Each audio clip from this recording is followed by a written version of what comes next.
प्रिय विद्यार्थियों, ऑनलाइन कक्षा शिक्षण में आप सभी का स्वागत है। मैं अर्जुन लाल जाट, सहायक आचार्य समाजशास्त्र, एसबीपी राजकीय महाविद्यालय डूंगरपुर, स्नातक द्वितीय वर्ष, विषय समाजशास्त्र से आज का हमारा शिक्षण बिंदु है अप्रायिकता या संभावित निदर्शन, नॉन प्रोबेबिलिटी सैंपलिंग। प्रिय विद्यार्थियों, जैसा कि हम पिछली कक्षाओं में भी निदर्शन के बारे में पढ़ रहे हैं, निदर्शन का एक प्रकार है अप्रायिकता, संभावितता या नॉन प्रोबेबिलिटी सैंपलिंग। क्या होता है नॉन प्रोबेबिलिटी सैंपलिंग?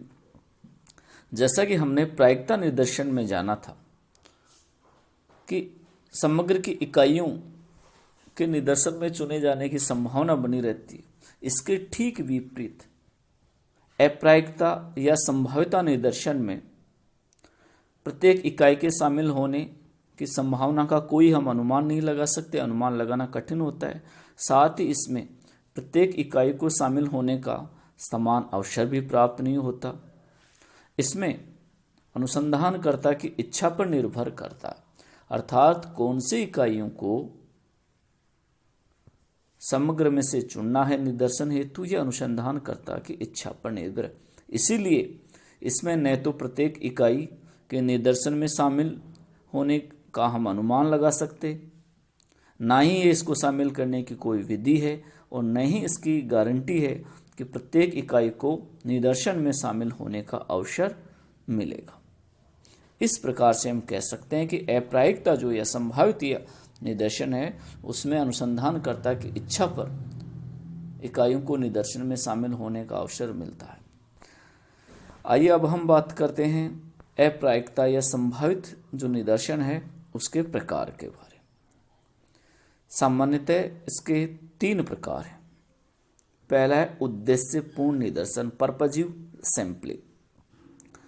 उद्देश्यपूर्ण निदर्शन में यह जानने का प्रयास किया जाता है ज्ञान और विवेक के आधार पर, यानी हमारे पास जो पूर्व में ज्ञान है, जो जानकारी है, उसके आधार पर प्रतिनिधित्वपूर्ण जो इकाई हैं उनको खोजा जाता है और उस ज्ञान और विवेक के आधार पर जो प्रतिनिधित्वपूर्ण इकाइयों को हमने खोजा है, उन इकाइयों को हम निदर्शन में शामिल करने का प्रयास करते हैं।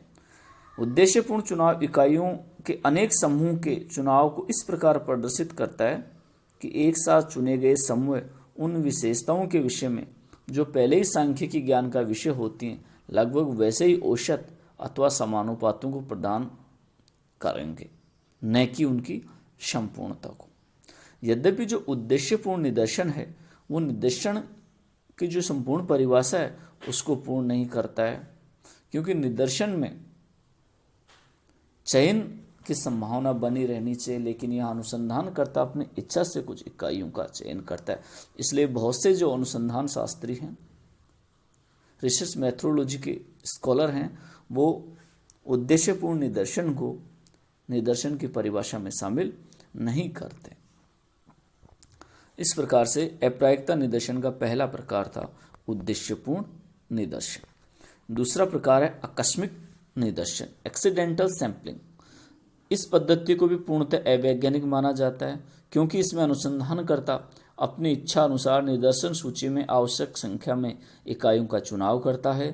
निदर्शन की इस संरचना में, इस प्रकार में समय, धन, लागत और जो प्रयासों का अपना व्यय है उसमें बचत अवश्य होती है, किंतु इसमें पूर्वाग्रह अधिक तथा सूक्ष्मता कम पाई जाती है। प्रसिद्ध अनुसंधान शास्त्री जोहादा इसी पर चर्चा करते हुए लिखते हैं कि ऐसी पद्धति है जिसमें तथ्यों का संकलन करने से पूर्व अनुसंधानकर्ता इकाइयों का चयन नहीं करता, वरना वह तथ्यों के संकलन के क्षेत्र के साथ अध्ययन क्षेत्र में पहुंच जाता है। अध्ययन क्षेत्र में अध्ययन विषय से संबंधित जो भी इकाइयां उसे मिले, उसे तथ्य को प्राप्त करने का प्रयास कर लेता है। अन्यथा वह इस सफाई को छोड़कर इकाइयों को छोड़कर दूसरी इकाइयों से तथ्यों का संकलन करता है, और यह प्रक्रिया तब तक जारी रहती है जब तक पूर्ण निश्चित संख्या में उत्तरदाताओं से तथ्य प्राप्त नहीं हो जाते।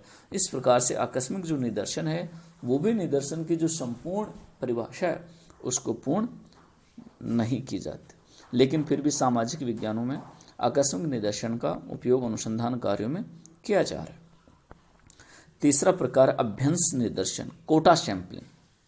अभ्यंस या कोटा निदर्शन में अनुसंधानकर्ता ये जानने का प्रयास करता है और ये प्रयास करता है कि विभिन्न तत्व जिस अनुपात में समग्र में, यानी जो तत्व समग्र में जिस अनुपात में हैं उसी अनुपात में निदर्शन में भी आ जाएं। जितनी इकाइयां समग्र में हैं उसी के अनुपात में निदर्शन में शामिल हो जाएं, किंतु इकाइयों का चयन आकस्मिक होता है। अर्थात इकाइयों का जो चयन होता है वो अनुसंधानकर्ता आकस्मिक रूप से अपनी इच्छा के आधार पर करता है। इसमें समग्र के मुख्य स्तरों का ध्यान रखा जाता है एवं यह प्रयास किया जाता है कि प्रत्येक स्तर का प्रतिनिधित्व निदर्शन में होगा। यदि प्रत्येक स्तर का सदस्य अपने सही अनुपात में निदर्शन में न भी आ सके तो कम से कम यह होना चाहिए कि प्रत्येक स्तर के विषय में अनुमान लगाया जा सके। ये अभ्यंस निदर्शन में या कोटा निदर्शन में प्रयास किया जाता है कि समग्र की जो सभी इकाइयां हैं वो निदर्शन में शामिल हो सके। यदि इकाइयां शामिल न हो सके तो उनका कुछ अंश या उनके विषय में कुछ अनुमान लगाया जा सके। इस आधार पर अभ्यंस निदर्शन कार्य करता है। तो इस प्रकार से जो अप्रायिकता निदर्शन था, उस अप्रायिकता निदर्शन के 3 प्रकार थे। तीनों प्रकारों को हमने जाना, आकस्मिक निदर्शन, उद्देश्यपूर्ण निदर्शन, आकस्मिक निदर्शन और अभ्यंस निर्देशन। तीनों का आधार पर अलग अलग रूप से इकाइयों का चयन होता है और मुख्य रूप से यदि हम एक ही बात कहें संक्षेप में अप्रायिकता निदर्शन के या संभाव्यता निदर्शन के संबंध में, तो यही है कि इस प्रकार के निदर्शन में समग्र की इकाइयों का जो चयन है वो अनुसंधानकर्ता की इच्छा पर निर्भर करता है, भले ही तीनों प्रकारों में से कोई भी हो। तो प्रिय विद्यार्थियों, अप्रायिकता, संभावितता या नॉन प्रोबेबिलिटी जो सैंपलिंग थी, इसके बारे में आज हमने जाना। निश्चित रूप से आप इससे लाभान्वित हुए होंगे। धन्यवाद।